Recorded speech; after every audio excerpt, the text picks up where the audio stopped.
Hola a todos y todas, bienvenidos a un capítulo más de El Artículo de la Semana Live. Este es el cuarto episodio y estamos en vivo en nuestro perfil de Instagram, ¿verdad? Así que bienvenidos a un capítulo más. Gracias a todos por los que se están conectando por ahí. Espero que el vivo de hoy sea de mucho provecho para los que deseen poner un poquito de su tiempo y compartir sus preguntas, también sus ideas, etc. Gabriel, Claudia, Ani, un gusto, saludos por ahí. Y hoy vamos a seguir hablando sobre el tema del bruxismo. Vamos a continuar esa línea. Como ya les decía la semana pasada, pues me encontré un par de artículos que están salvajes, como decimos por acá, ¿verdad? Vernon, un gusto saludarlo. A todos los compañeros, amigos, colegas, seguidores por ahí, un gusto, ¿no? Entonces hoy continuamos con el tema del bruxismo. Hola Claudia, saluditos por allá y vamos a ver el artículo que tenemos preparado para hoy. Recuerden que este artículo lo van a tener a disposición lo pueden ver directamente en nuestro perfil de Facebook, el grupo de Facebook de la Fundación Odontológica Comunitaria o Odontología Nicaragua. Para los que no estén por ahí, vayan, búsquenlo y ahí van a poder tener acceso al artículo directamente, los que quieren descargarlo pues y tenerlo en su biblioteca, ¿verdad? De bibliografía. El artículo de hoy se llama The Efficacy of Occlusal Splints in the Treatment of Bruxism, ¿no? La eficacia de los tratamientos, del uso de las placas oclusales para el tratamiento del bruxismo. Y este es una revisión sistemática. Esto está recién salidito del horno. Como pueden ver por acá arriba, tenemos que se acaba de publicar en mayo del 2021, o sea que tiene 2-3 meses, recién salidito del horno, publicado en el Journal of Dentistry hace poco. Los autores, pues el doctor Robert Hardy y Stephen Bonsor, ambos pues catedráticos de universidades en Edinburgh, en Gran Bretaña, ¿no? En el área del Reino Unido. Así que hoy vamos a estar leyendo un poquito sobre este artículo y vamos a reforzar algunas de las ideas que ya vimos la semana pasada. Una de las ideas que para sorpresa de muchos de nosotros es que la placa oclusales o los aparatos interoclusales, digamos que no tienen actualmente pues suficiente información o suficiente evidencia, sería la palabra correcta, evidencia científica para asegurar que son positivos o tienen un buen desempeño o eficaces para el tratamiento del bruxismo. Y vamos a ver que esa idea la reforzamos con este artículo, ¿verdad? Entonces, antes de pasarme más o adelantarme a los hechos, vamos a empezar. La introducción dice, vemos por acá. Recuerden que también si tienen alguna pregunta con lo que vayamos leyendo, no tengan miedo, lo pueden hacer por ahí. Y si yo puedo contestarla, pues con gusto lo haré. Ok. Decimos acá, dice, las placas oclusales, ¿no? Occlusal splints, son comúnmente prescritas para el tratamiento de los pacientes con bruxismo. Y eso es algo que estamos claros, ¿no? Es decir, nosotros vemos a un paciente por bruxismo, placa oclusal. Vamos con el guarda, ¿no? La guarda que comúnmente, por lo menos aquí en nuestro paisito, Nicaragua, bello, tenemos que le decimos la guarda, ¿no? Entonces le mandamos la guarda. Como sabemos, hay muchos diseños de guarda. Por aquí en el artículo se ven específicamente 2 guardas oclusales. Pero bueno, nosotros la idea es que es un tratamiento que nosotros prescribimos para tratar el bruxismo.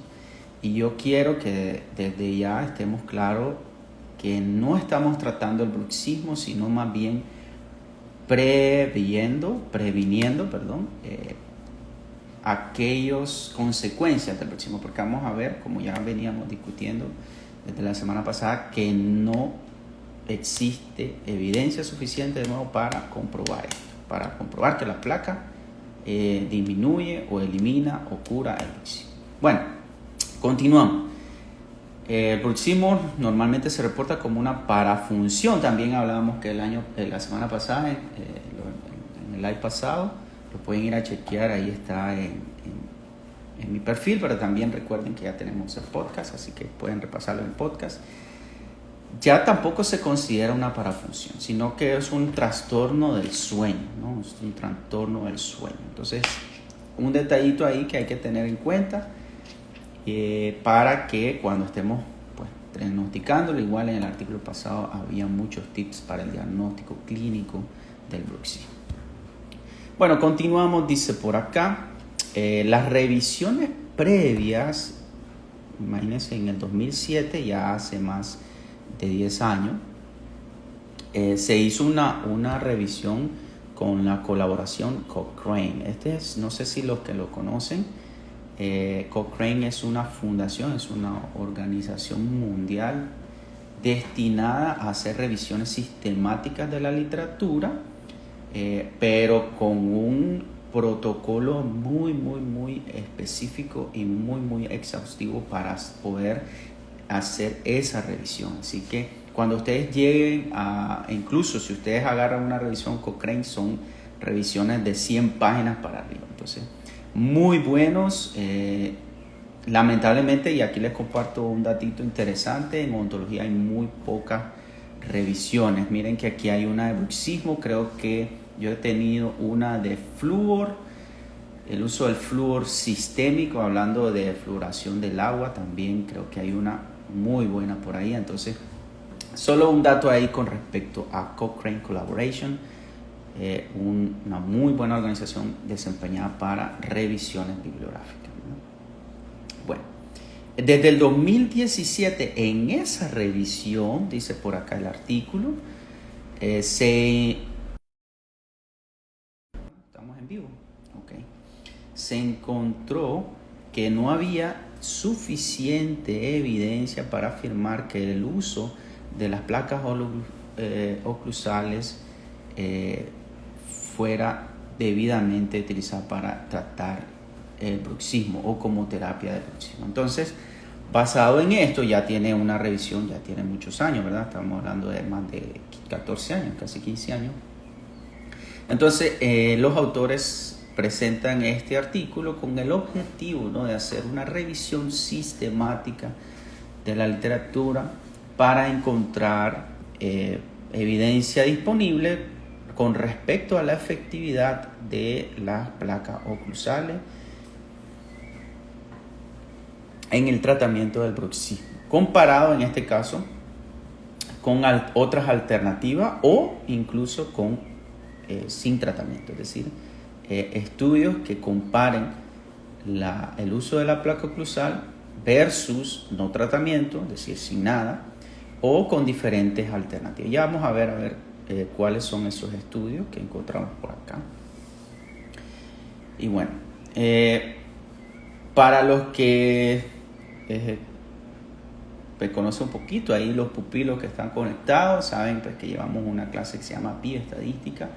Los que están conmigo en bioestadística, miren qué lindo cómo se ve un protocolo de búsqueda. Y bueno, para los que no están pues, o incluso están interesados en cómo hacer una búsqueda de la literatura, pues este es un protocolo muy bueno, lo estamos viendo en la tabla 1.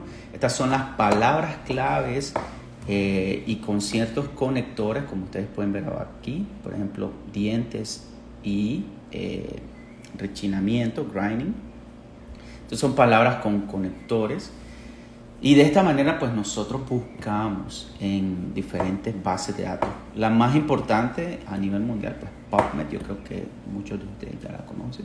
Pero bueno, aquí en la tabla 1 estamos viendo cómo los autores hicieron la búsqueda de la literatura y las palabras claves, ¿no?, hasta que llegaron al número de estudios pues localizados. Vemos que utilizaron diferentes plataformas o bases de datos Como ya les decía, pues una de las más importantes, si no la más importante en salud a nivel mundial, es Medline o PubMed también.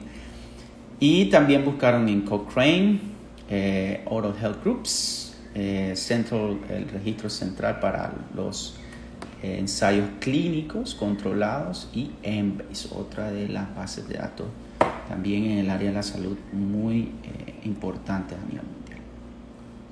¿Cómo continuaron? Pues, ¿cuáles fueron los estudios que los doctores incluyeron en esta revisión? Se incluyeron estudios clínicos o ensayos, ensayos controlados aleatorios. Estos son, digamos, para los que les gusta la investigación o les interesa conocer un poquito más, estos son los estudios, digamos, más importantes a la hora de probar diferentes técnicas o diferentes, digamos, en el área de odontología, una técnica nueva, un material nuevo, ¿no? Hacemos ensayos clínicos aleatorios con el objetivo de probar.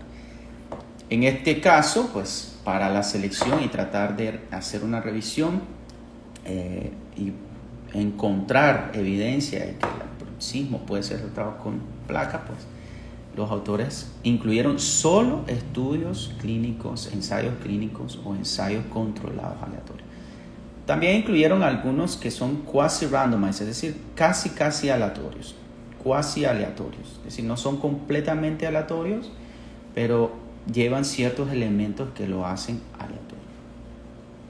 Ahora, estos estudios fueron incluidos aquellos que comparaban de nuevo la terapia oclusal como placa oclusal versus no tratamiento o tratamiento placebo o tratamiento con otro tipo de placa oclusal, otro tipo de diseño de placa oclusal, tratamiento farmacológico y tratamiento de comportamiento, ¿no?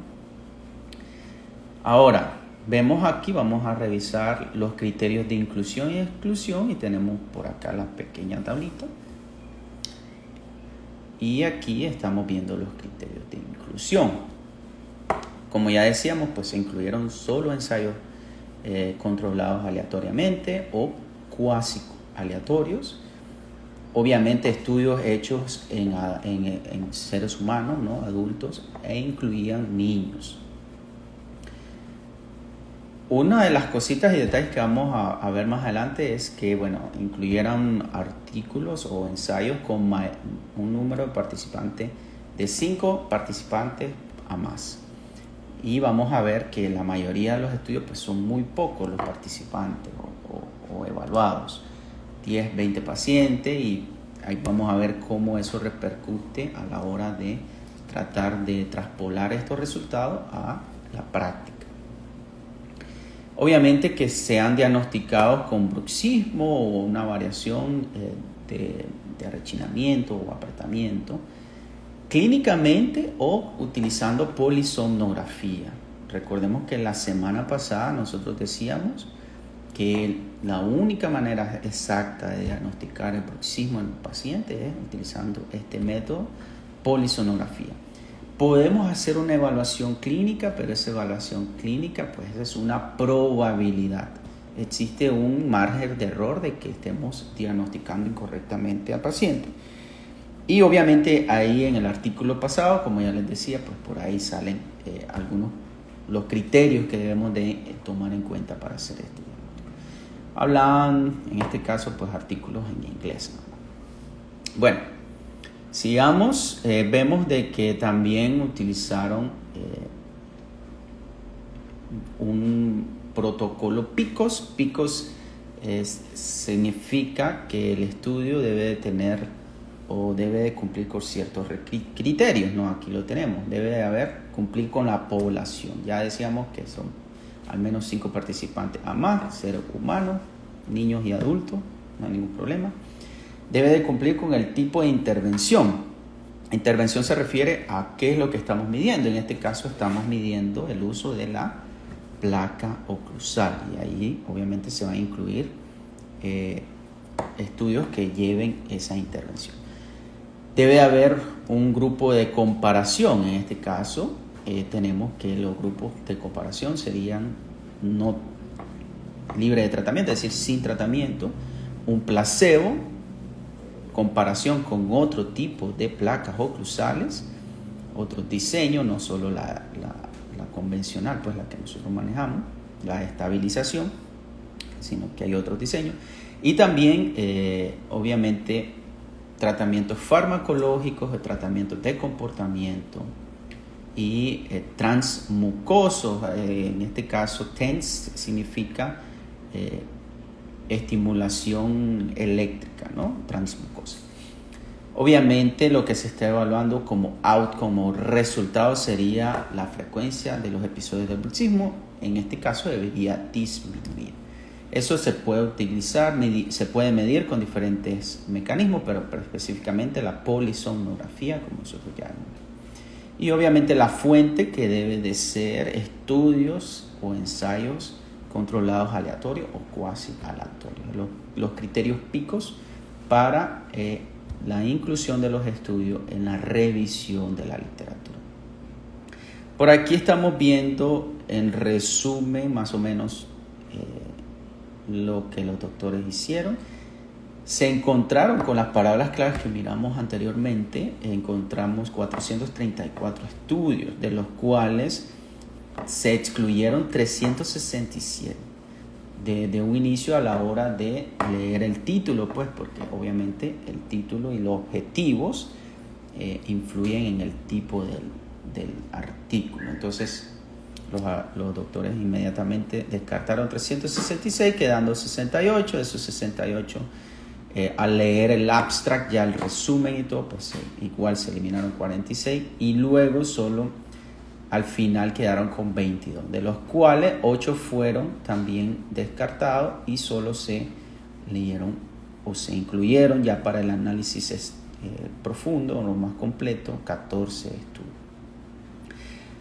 De los 22 que ya se habían escogido para la revisión, pues 8 fueron descartados, y aquí los doctores pues presentan cuáles fueron las razones. De nuevo, recordemos de que hay ciertos criterios, ahí los hablamos picos. Entonces, obviamente, solo para darle un ejemplo, pues descargaron estudios de Trindade y colaboradores por el hecho de que no era un ensayo clínico aleatorio. No aleatorio, perdón. Era un ensayo clínico, pero era no aleatorio. Igual, por ejemplo, descartaron otros por ahí, como el de Carra y colaboradores, porque no tenían un grupo control apropiado. Entonces, vemos de que hay ciertos criterios. Y vamos a hablar un poquito al final de la sesión de hoy, cómo esto afecta, ¿no? La manera en cómo nosotros estamos haciendo investigación, pero más que hacer investigación, cómo nosotros estamos tomando decisiones clínicas cuando en muchos casos, como estamos viendo en esta revisión que se hizo, los estudios tienen muchas dificultades o tienen muchas limitantes. Entonces, vamos a hablar un poquito de eso al final. Bueno, luego hicieron varios criterios, ya los criterios los hemos visto ahora. Dentro de esos criterios, pues llegamos a ver que solo 14 estudios fueron los que se encontraron. Y por aquí estamos viendo pues la tabla de resumen de la revisión. Esta tabla, cuando ustedes lean una revisión sistemática, debe de existir esta tabla. Hay revisiones de la literatura. Bueno, este ya es un tema un poquito más fuera de lo que estamos discutiendo hoy.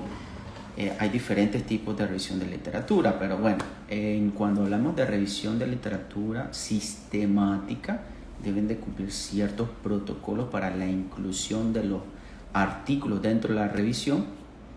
Se debe de hacer un resumen. Ese resumen se presenta como lo estamos viendo acá en esta tabla. Entonces, una revisión sistemática de la literatura que no obtengamos o que no podamos ver o que los autores no incluyan en este resumen, pues ya va siendo una revisión un poco limitada, ¿verdad? Entonces teníamos que tener un poquito cuidado. Los doctores aquí han hecho un excelente trabajo. Aquí presentamos todos los 14 estudios. Aquí están en la tabla. y con datos que son importantes para cada estudio y que normalmente pues, se cumplen con los criterios que antes habíamos mencionado, ¿no? El estudio, el diseño del estudio, por ejemplo, si observamos acá, todos son estudios aleatorios. RCT significa Randomized Clinical Trial o Controlled Trial. Entonces, todos son RCTs, es decir, todos son de una manera estudios aleatorios, ¿verdad? Encontramos que está cegado. Eso significa que los autores o los investigadores pues, deben de estar sin sesgo. Y algunos otros datos como el número de participantes, y aquí miren que estos ensayos son con participantes pequeños. Solo uno tiene 60 participantes, luego el promedio anda en 20 participantes. Incluso aquí tenemos uno de 12, de 10, de 13, 9, 11. Entonces, eso también es un dato importante a la hora de evaluar un artículo, ¿no? ¿Cuánto es la población del estudio? Recordemos que una población debe ser representativa. La muestra, debe ser representativa de una población, y a veces cuando tenemos, yo sé que ensayos con muy pocas poblaciones, es difícil traspolar esos resultados a una población mayor. Por eso es un poco complicado. Entiendo y entendemos las dificultades de hacer estudios de 100, 1000, 2000, 5000, 10,000, 100,000 habitantes o 100,000 participantes. Obviamente, económicamente, logísticamente, muchas cosas, pues limitan que podamos hacer a veces ese tipo de estudios. Pero bueno, como vamos a ver un poquito más en la discusión, a veces también eso nos limita a nosotros cuando tenemos estudios con muy pocas poblaciones. Bueno, continuamos acá. Tenemos que, pues aquí vemos un poco el resumen de todos los estudios. Obviamente también los autores comparten la literatura o la referencia de todos estos estudios por si alguno, por acá pueden ver, por si alguno quiere también revisar cada uno de estos estudios incluidos en esta revisión. Esa es una opción que podemos tener, así que podemos ir a leer y buscar también. Recuerden que este artículo va a estar en el grupo de Odontología Nicaragua. Ahora, dentro de los 14 estudios que se incluyeron, también deben de haber unos criterios para medir el nivel de calidad de la investigación o nivel de calidad del estudio. Y aquí tenemos pues que la mayoría de los estudios que se incluyeron en esta revisión son una calidad moderada, es decir, media. Y algunos de ellos incluso baja, como Takahashi, Madani, por acá, pues tienen un nivel de calidad bajo. De nuevo, reflejando un poquito las dificultades de poder obtener o realizar estudios con una calidad alta de investigación. Entonces, eso de nuevo limita un poquito lo que nosotros hacemos y cómo estamos tomando las decisiones. Pero bueno, tenemos que como odontólogos tratar de ir mejorando o ir teniendo un poquito más de interés por los estudios, ¿verdad? No solo nosotros, sino a nivel mundial, obviamente. Pero en Nicaragua hay muy poca cultura de hacer investigación. Tenemos que cambiar eso. Vamos a ver, esperemos poder cambiarlo. Nosotros por lo menos estamos trabajando ahí. Para los que me conocen saben cómo me gusta hablarles de investigación, motivarlos a que leamos artículos, y casualmente pues este live, este podcast es con ese objetivo, ¿no? De que creemos esa cultura de investigación, de lectura y también de realizar. Bueno, continuemos. Ya me salí del tema, ¿no? Ahí me disculpan. Resultados. Okay, vamos a ver cuál es la discusión, qué es lo que encontraron los autores en todos estos artículos. Obviamente esto es una versión súper resumida de lo que los autores encontraron. Al final, como decimos, se realizaron 22. De los 22, pues 14 fueron los que se incluyeron o cumplieron con aquellos criterios que ya mencionábamos hace un momento. Ok, hay estudios que comparan la placa oclusal versus no tratamiento. De esos, de los 14 que se incluyeron, solo 2 de ellos pues hacen esta comparación. Heichmann y colaboradores compararon El aumento aquí dice de el tamaño de las facetas de desgaste en niños diagnosticados con bruxismo versus un control en el cual pues no se les realizó placa cruzada. Vemos de que por acá el tamaño, el estudio encontró, dice por aquí, que el tamaño de las facetas de desgaste no aumentó en el grupo en donde se utilizó la placa oclusal versus el control. De nuevo, pero hace una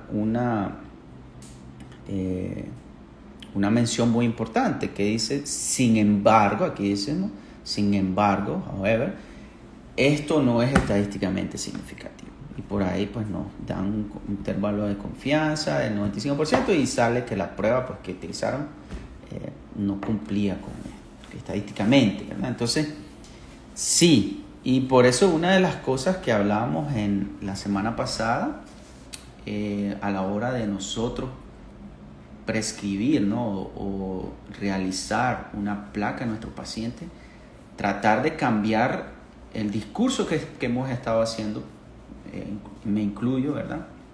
De que la placa oclusal trata el bruxismo. Y no.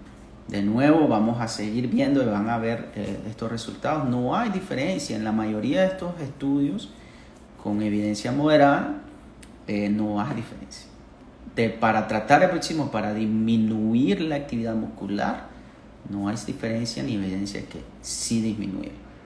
Entonces tenemos que tener cuidado a la hora de nosotros prescribir la placa, no hacerlo diciéndole al paciente que esto va a quitarle el bruxismo, porque estaríamos cometiendo un error, estaríamos mintiendo literalmente, porque no es así. Vemos que la literatura nos dice que la actividad muscular no pasa. Sin embargo, a lo que iba a comentarles, basado en lo que hablábamos la vez pasada, en la sesión pasada, es que disminuye las consecuencias o los efectos adversos del bruxismo. Es decir, ¿cuáles son las consecuencias del bruxismo?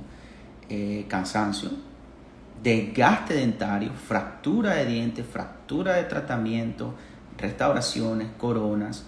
Y el utilizar la placa oclusal debemos de estar claro que es para prevenir esas consecuencias, no tanto para tratar. Y vamos a continuar por acá leyendo de nuevo la idea principal de lo que estamos discutiendo. Otro de los estudios incluidos, Takahashi y colaboradores, dice, investigaron la comparación al utilizar una placa oclusal palatina versus una placa de estabilización, versus también sin placa, es decir, pacientes, un grupo control sin placa. Entonces vemos, en este caso evaluaron la actividad del músculo macetero y la calidad del dormir. En estos casos se encontraron que en el grupo de alta actividad, porque habían dos grupos, uno con alta actividad muscular y otro con baja actividad muscular. En el grupo de alta actividad muscular, dice, cuando comparamos el uso de estas placas, no hubo diferencia significativa en la reducción de los eventos de la actividad muscular en el músculo macetero por hora. De nuevo, no hubo diferencia significativa a la hora de reducir la actividad muscular. Entonces, de nuevo, recordando que el bruxismo es un aumento en la actividad muscular, no hay diferencia utilizando las placas. Entonces, para que lo tengamos ya claro, ¿verdad? Saludos por ahí a todos los que están por allá escuchando y viéndonos. Vernon pregunta, ¿en qué consiste el examen para diagnosticar el bruxismo? Ok, Vernon, saludos. Se lo digo rapidito por acá. De todos modos, tenemos una discusión y todita la lectura del artículo anterior. Ahí está en mi perfil, pero también recordemos que está el podcast para que lo escuche por ahí también. Pero bueno, tenemos dos evaluaciones. El examen es una polisomnografía. ¿Qué es eso? Es un estudio que se hace de noche. Es un aparato, bueno, la verdad es una mezcla de aparatos, porque hay un aparato que mide la respiración, la frecuencia respiratoria, otro que mide, otros aparatos que miden la actividad muscular. Se utilizan varios aditamentos que se pegan al rostro, al cuello, a los músculos que deseamos medir. Electromiografía, ¿verdad? Respiración y también con cámaras y micrófonos para escuchar, ¿no?, los sonidos del bruxismo cuando rechinan los dientes y también para ver cómo se mueve, ¿no?, el paciente durante el dormir. Todo ese esquema se llama polisomnografía y al hacer diferentes mediciones pues se llega a la conclusión de que si hay o no actividad muscular en los músculos masticatorios y combinado con ruido, sonido, etcétera, etcétera. Entonces, de esa manera se diagnostica el bruxismo correctamente. Ahora, hay una fase clínica, una parte clínica que es la que nosotros hacemos en nuestro consultorio y que tiene que ver muy específicamente con el interrogatorio, ¿no?, incluyendo la parte de evaluar al cónyuge. Y eso también lo estábamos platicando y conversando, la idea de que las personas que viven solas o que duermen solas, pues es muy difícil de que alguien le diga, estás rechinando los dientes, estás haciendo ruido. Entonces muchas de las personas, por ahí había un porcentaje de que casi que el 80% de las pacientes que desarrollan bruxismo no saben que tienen bruxismo porque normalmente pues viven solas y no tienen ese feedback, no tienen ese conocimiento de otra persona. Entonces, clínicamente vemos que el interrogatorio, que haya alguien más que diga, sí, está rechinando los dientes. Por propia, se da cuenta un paciente, ahí tenemos preguntas como que si al despertar hay resequedad en la boca, si al despertar hay dolor en la musculatura, principalmente a nivel macetero, etc. Entonces, ahí en el artículo que compartimos la semana pasada, ahí está una tabla clara de qué tipo de preguntas nosotros podemos hacer.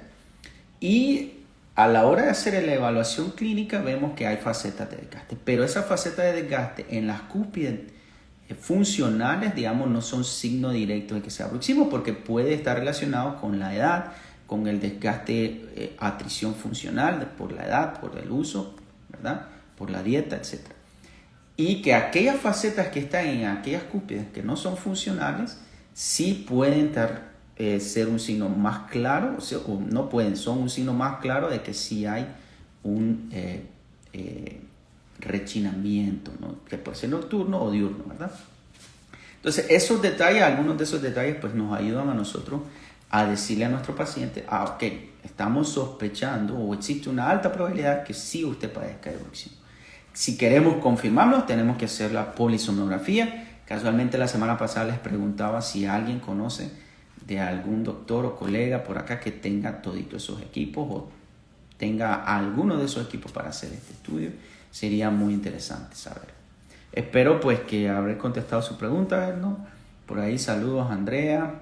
Doctora, ¿cómo está Erika? Saluditos también. Bueno, continuemos.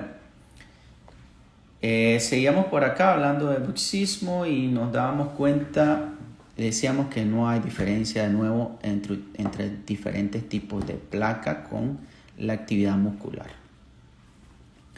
Ahora, estudios dicen que comparan la placa oclusal versus estimulación eléctrica, es decir, esto es como que le conectan una agujita al músculo y le dan una estimulación, unos mini choques, microchoques.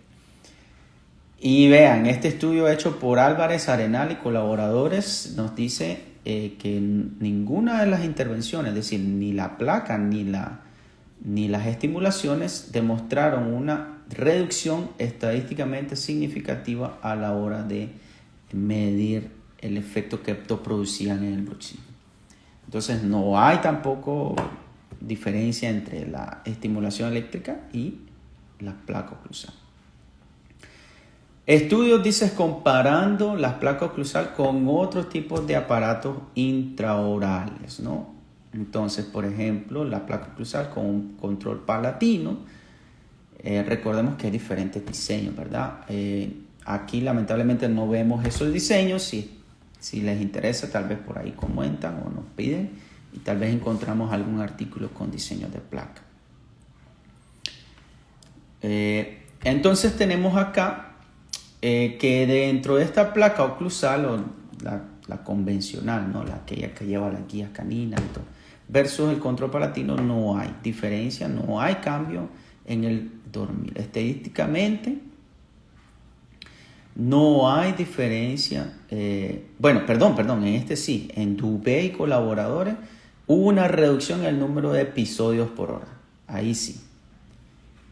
Y eso es algo que también la semana pasada hablábamos, que hay muchos artículos que dicen que sí, hay otros que no. Creo que en este caso va a depender mucho del tipo de actividad muscular que tenga cada paciente. Y eso ya es individual para cada paciente. Sin embargo, ambos, en este artículo de Dubé, se encontró que ambos redujeron la actividad muscular. Sin embargo, no hubo diferencia en el diseño. Es decir, el control palatino versus la placa estabilizadora, no hubo diferencia. Las dos tuvieron una reducción significativa en el número de episodios por hora. Luego, en otro estudio de los incluidos en esta revisión, Van der Zack y colaboradores compararon la placa oclusal, la estabilizadora, ¿sí?, versus aquellas placas oclusales palatinas, ¿no?, que tenían un cubrimiento palatino de acrílico completo para, de nuevo, evaluar la actividad muscular del músculo macetero.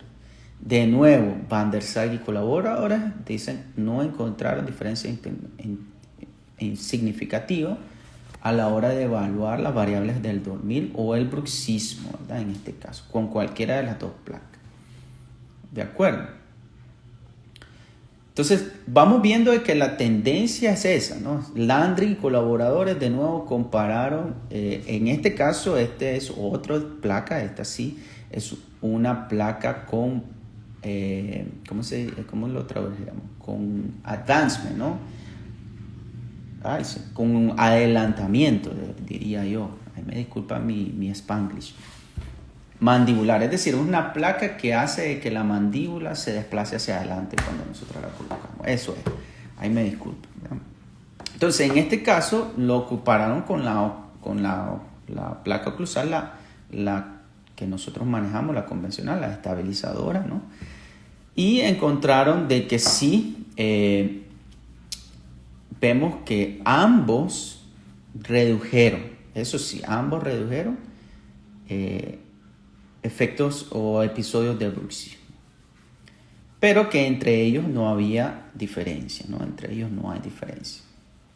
Otro, Bad Hansen, compararon otro tipo de placa, NTI, que significa Trigeminal Inhibitory Splint, con una placa oclusal convencional, la estabilizadora, de nuevo, midiendo a través de electromiografía. Y ninguna de las dos tuvieron un efecto clínico significativo, de nuevo.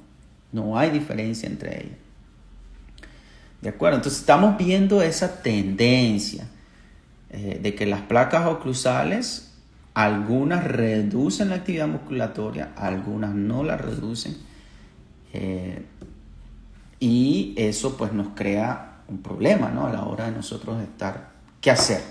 Y de nuevo, ya lo decíamos al inicio, no se trata de que vamos a curar el bruxismo. Ya vimos que es un desorden neurológico, no un desorden, sino una alteración neurológica, neuromuscular, y que por ende con placas algunos casos se reduce la actividad muscular, pero de nuevo el objetivo principal de la placa no es curar el bruxismo, sino prevenir las consecuencias del mismo. ¿De acuerdo? Eso quiero que esté claro.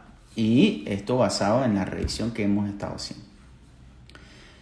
Otro estudio de los 14 que se incluyeron en esta revisión, Dalowski, por aquí estamos viendo, compararon la placa oclusal y de nuevo, ambas placas oclusales, la NTI con la estabilizadora, y de nuevo, ninguno de los dispositivos demostró una diferencia significativa después de un mes de tratamiento.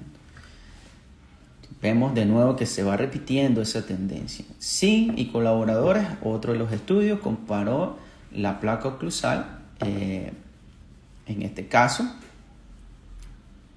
MAA, ¿qué significa? Por aquí estaba, ¿dónde estaba? La Mandibular Advancement. Ok, esta es comparó la placa estabilizadora con la placa que mueve la mandíbula o desplaza la mandíbula hacia adelante, ¿no? En este caso, sí hubo para este estudio y para esta población, sí hubo una diferencia significativa. Ambas redujeron la actividad, pero según este estudio de SIN, colaboradores, la de desplazamiento anterior de la mandíbula fue más efectiva en reducir tanto el ruido como la actividad. Entonces ahí ya vamos viendo un poquito diferencia. Probablemente el desplazamiento mandibular ayude un poco más.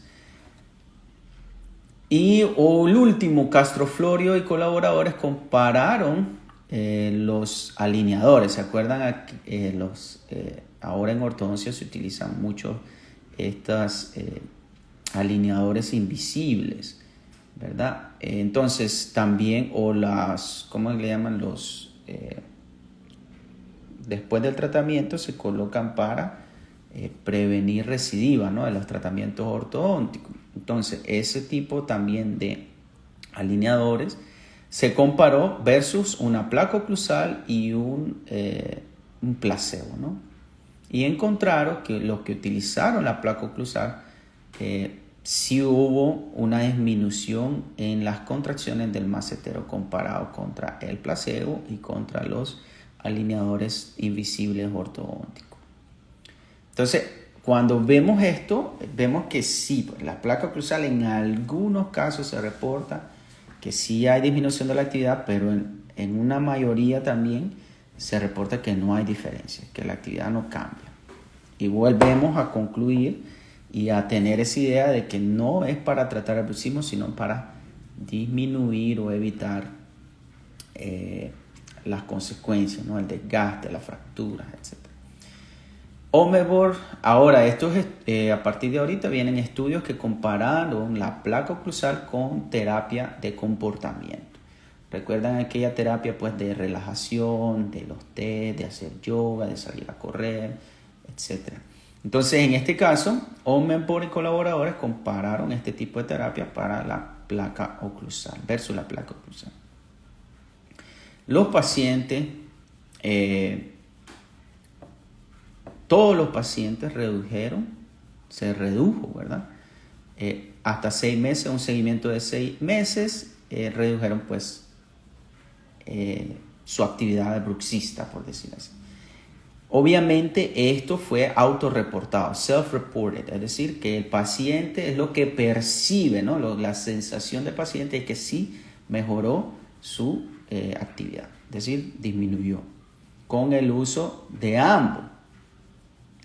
Entonces, cualquiera de los dos, si utilizaba placa oclusal o no, o si utilizaba mejor comportamiento, es decir, yoga, este tipo de actividades de relajación, ambos disminuyeron la actividad, o eso es lo que reportaron los pacientes, y que en el estudio dice que los efectos fueron muy pequeños y que no fueron entre utilizar placa y hacer actividades de comportamiento, mejorar sus actividades de comportamiento, pues no hay diferencia. Así que también podemos asesorar al paciente, tratar de mejorar o tener algunas actividades que puedan reducir el estrés y que pueda exacerbar las actividades neuromusculares al dormir. O podemos hacer una combinación, de nuevo recargando que la placa oclusal es para prevenir el avance de las consecuencias del bruxismo. Ahora, el estudio dice comparando la placa oclusal versus la farmacológica. Y aquí es un detalle, yo creo que sería interesante buscar un artículo específico de esto, porque es lógico pensar, ¿verdad?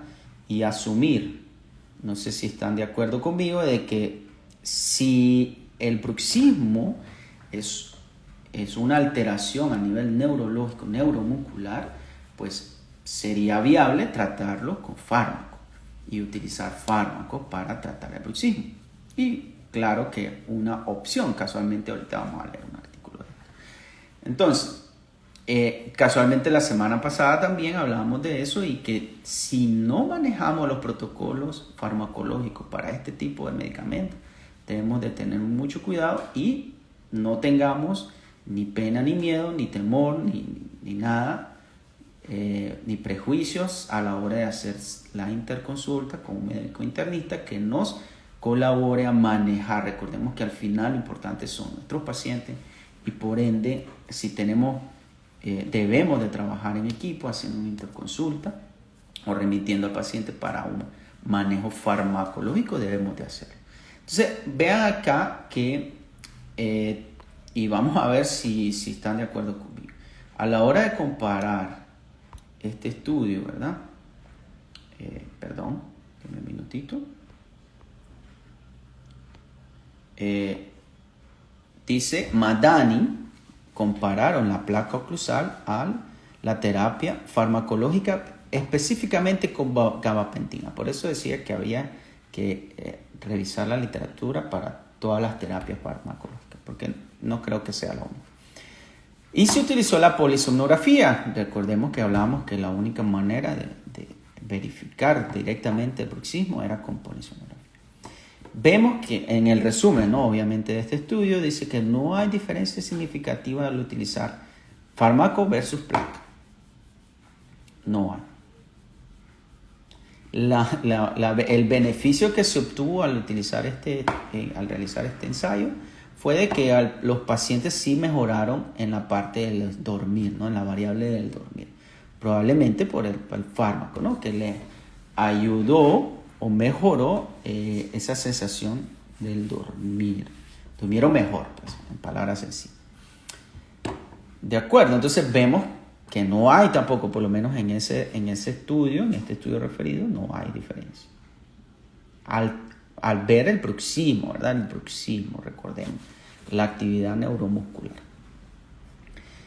Y luego vemos estudios que compararon la placa oclusal versus los patrones de desgaste. Es decir, cómo se comporta el patrón de desgaste al utilizar la placa oclusal. Y aquí de nuevo caemos a eso, ¿no? La placa nos ayuda principalmente para proteger o prevenir las consecuencias del bruxismo. Que en algunos casos puede disminuir la actividad, sí puede suceder, pero no es el objetivo principal. Entonces, Matsumoto y colaboradores evaluaron por 4 semanas el uso de la placa oclusal intermitentemente y la placa oclusal utilizada continuamente, es decir, diario, todo 24/7 por 4 semanas. Obviamente, por acá dice que con el uso continuo, la electromiografía del macetero se disminuyó estadísticamente inmediatamente una semana después. Sin embargo, eso no cambió en las próximas semanas. Es decir, hubo un bajón, una disminución en la actividad, pero que a largo plazo, a las 4 semanas, no hubo cambio. No pasó nada más. Cuando la placa se utilizó de manera intermitente, y aquí vamos a ver, se utilizó de manera intermitente la electromiografía muscular, para la redundancia, la electromiografía macetera, del músculo macetero, también se redujo, ya mi español está feyuco, ahí me disculpo, se redujo en número y duración inmediatamente y a las 4 semanas todavía. Por lo tanto, vemos que no es necesario utilizar, y aquí nos dice, el uso intermitente mejoró en la reducción de las variables del bruxismo que el uso continuo. Entonces, podemos decir, y normalmente, ¿qué es lo que hacemos? Pues ahí viene la razón por la cual nosotros mandamos la placa oclusal, ¿cuándo? Nocturna, es decir, en las noches. Si el bruxismo es nocturno, obviamente, si el bruxismo refiere que aprieta los dientes, si el paciente, refiere que aprieta los dientes durante el día, pues la mandamos durante el día. Sin embargo, de nuevo, es de un uso intermitente, no es necesario que él la utilice 24/7. Vemos que en este caso, no lo había colocado, aquí está, vemos que el uso intermitente redujo en mayor el uso de las variables del bruxismo en mayor proporción que la del uso continuo, ¿verdad? Por ahí estamos viendo. Bueno, por ahí nos hace otra pregunta Vernon. Saludos Vernon, saludos a todos los que están pendientes también. ¿Cuánto éxito tendría una terapia combinada farmacológica con los splints? Ahí me fregó Vernon. Para serle honesto, no le tendría la respuesta, porque no la conozco. ¿Con qué éxito el uso combinado de placa oclusal más farmacológica disminuye el efecto? O tenga éxito, no sabría decir.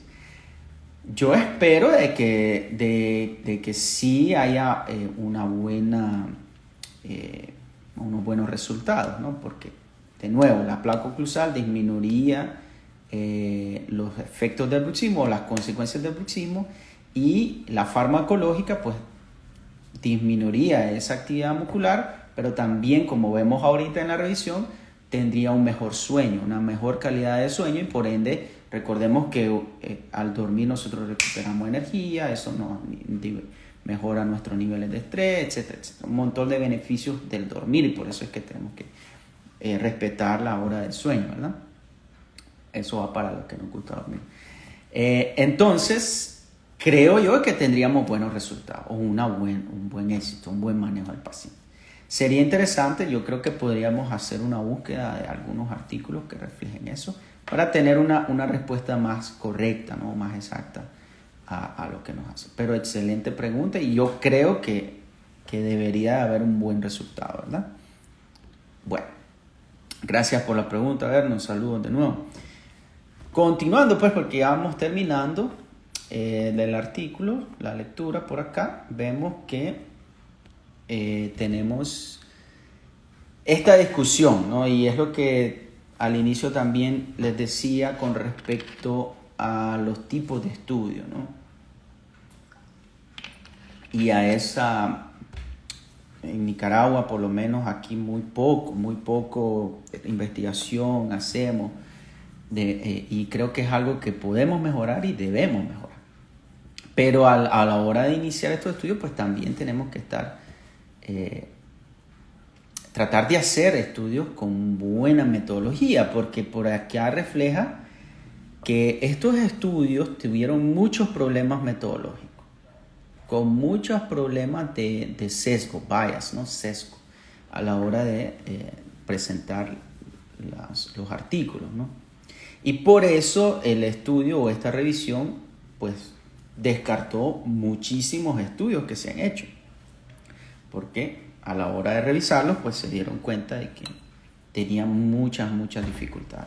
Solo nos quedamos con 14. Entonces esto es alarmante, ¿no? Debemos de mejorar en la metodología de nuestros estudios a la hora de realizarlo.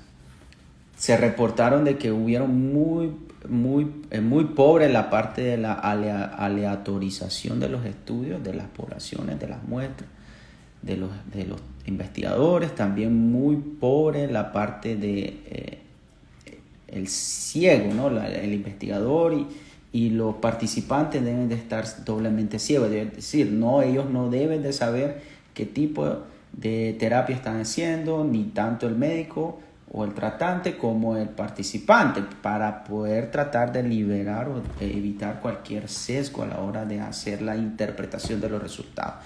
Solo el investigador primario es el único que conoce, porque obviamente esto tiene que ser planificado correctamente.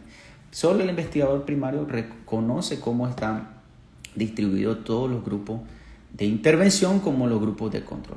Pero entonces, a la hora de hacer estos subgrupos y a la hora de distribuir, vieron o encontraron que está muy pobre todito este protocolo metodológico. Igual, y esto es algo que se los mencioné hace un poquito, el tamaño de la muestra, muy pobre también, muy pobre.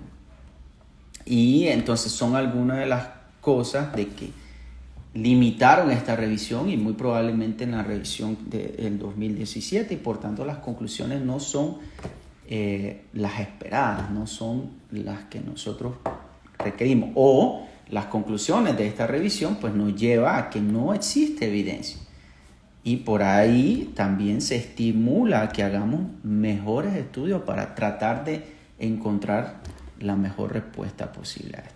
Por eso dice por acá, de 434, solo 14 incluyeron estos criterios de inclusión. Entonces, eso nos habla de que los datos para poder tomar las decisiones y conclusiones son limitadas. Y por ende, tenemos que tener ese cuidado a la hora de nosotros estar con nuestro paciente y no darles o crear falsas expectativas.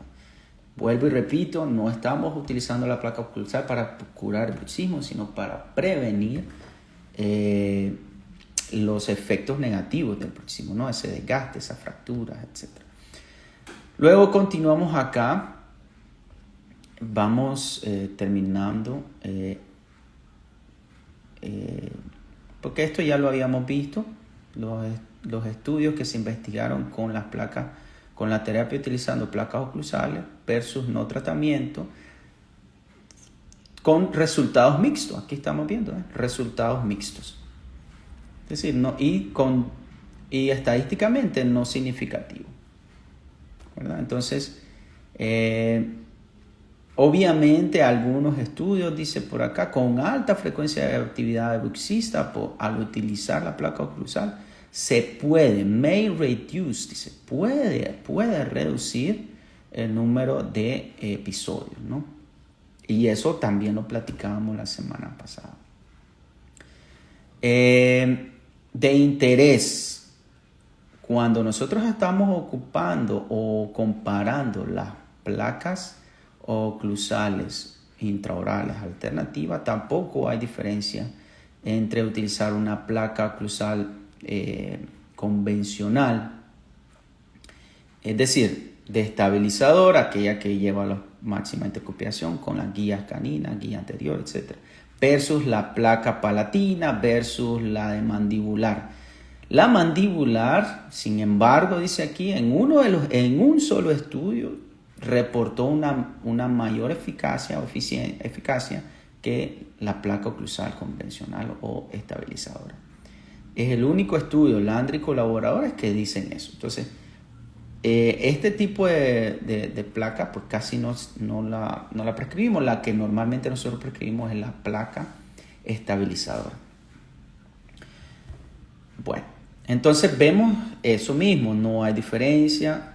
En algunos sí disminuye, en otros no. Vamos terminando esas conclusiones, ¿verdad? Ahora, cuando lo comparamos con otras terapias, como la parte de TENS, ¿no? Que es Transmucosal Electrical Stimulation, por ahí va, que es como una terapia eléctrica, ¿no?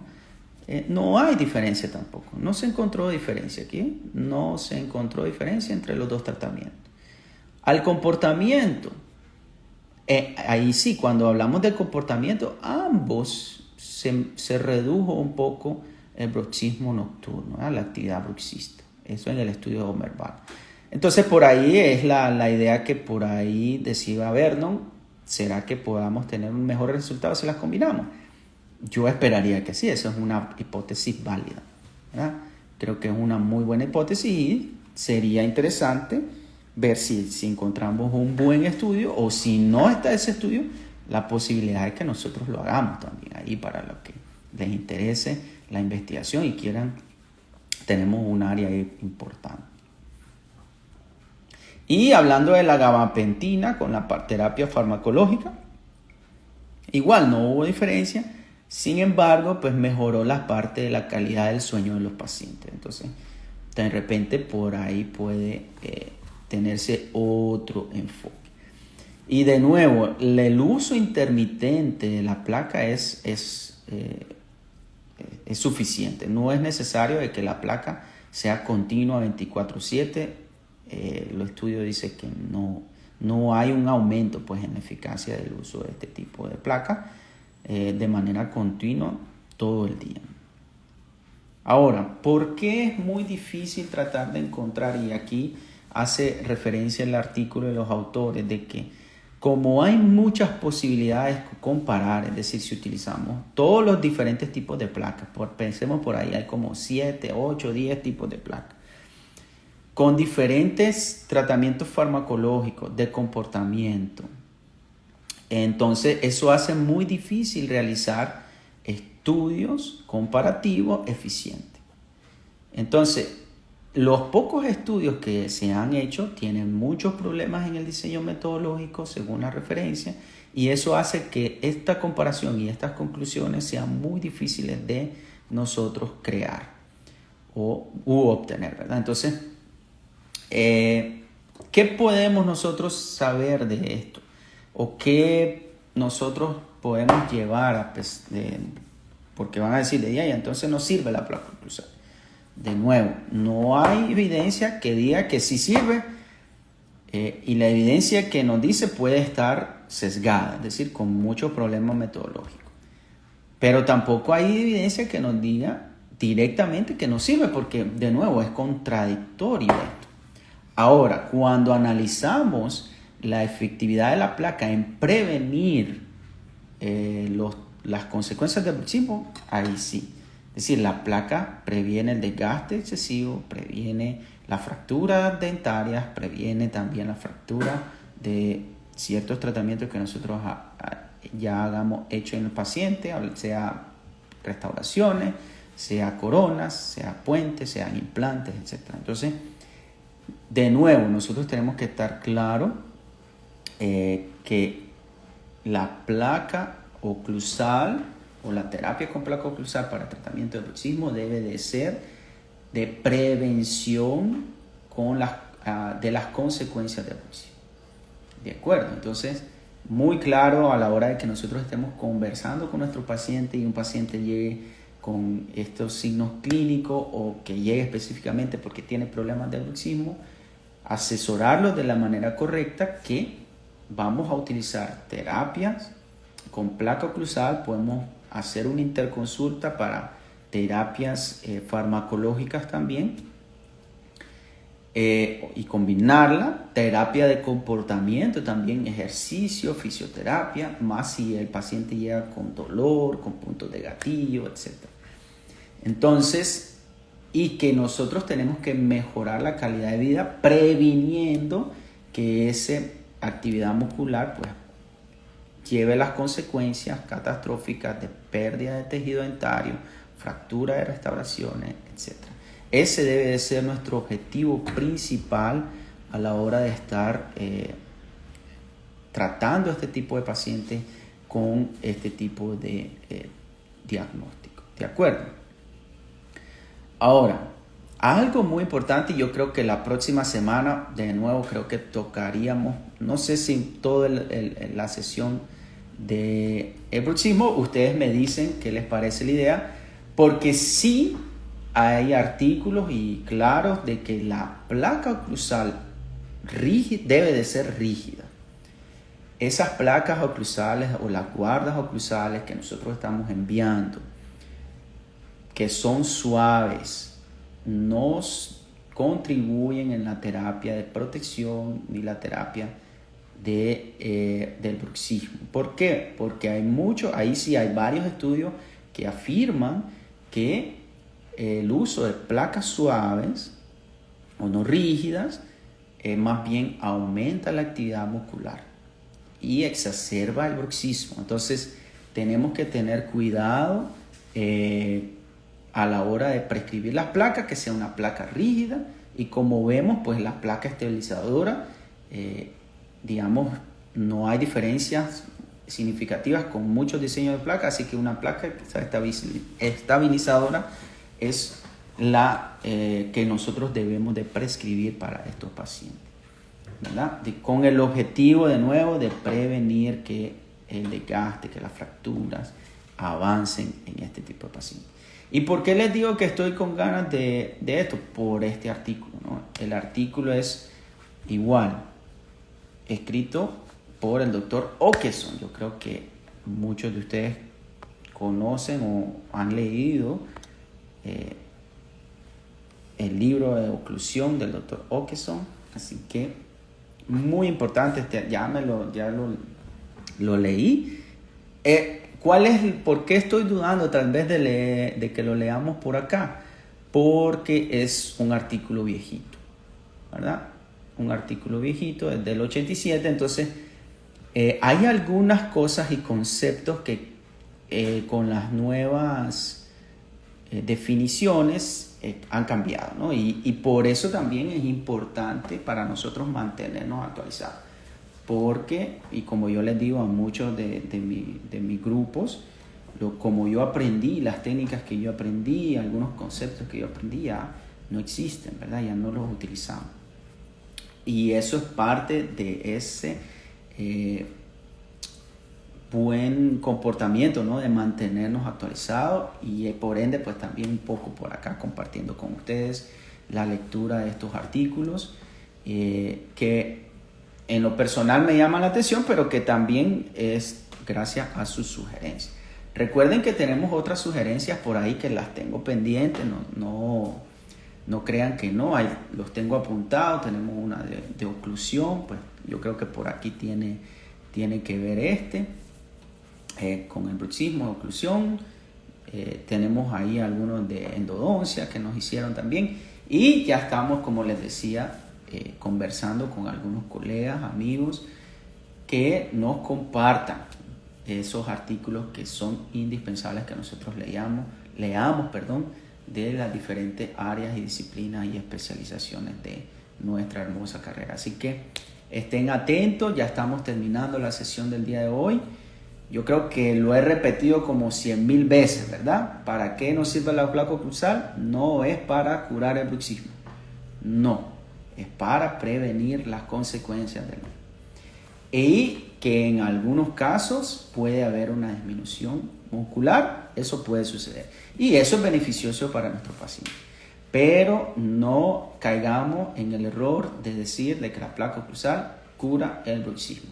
No es así. Bajo la evidencia que tenemos, no es correcto. Entonces, espero que ese sea el mensaje después del hoy. Recuerden que el artículo lo van a ver en el grupo de Odontología Nicaragua, por si lo quieren descargar. Ya estamos también en Google Podcast, así que otra plataforma más para los que nos deseen escuchar. Ahí ya vamos como 5 o 6. Está Spotify, está Google Podcast, Pocket Cast, Anchor. Creo que esos van. Entonces, por ahí nos pueden encontrar. Un gusto haber estado con ustedes hoy. Gracias a las preguntas, gracias a todos los que se conectaron, a todos los que nos escucharon y participaron. Y nos vemos en la próxima. Hasta pronto.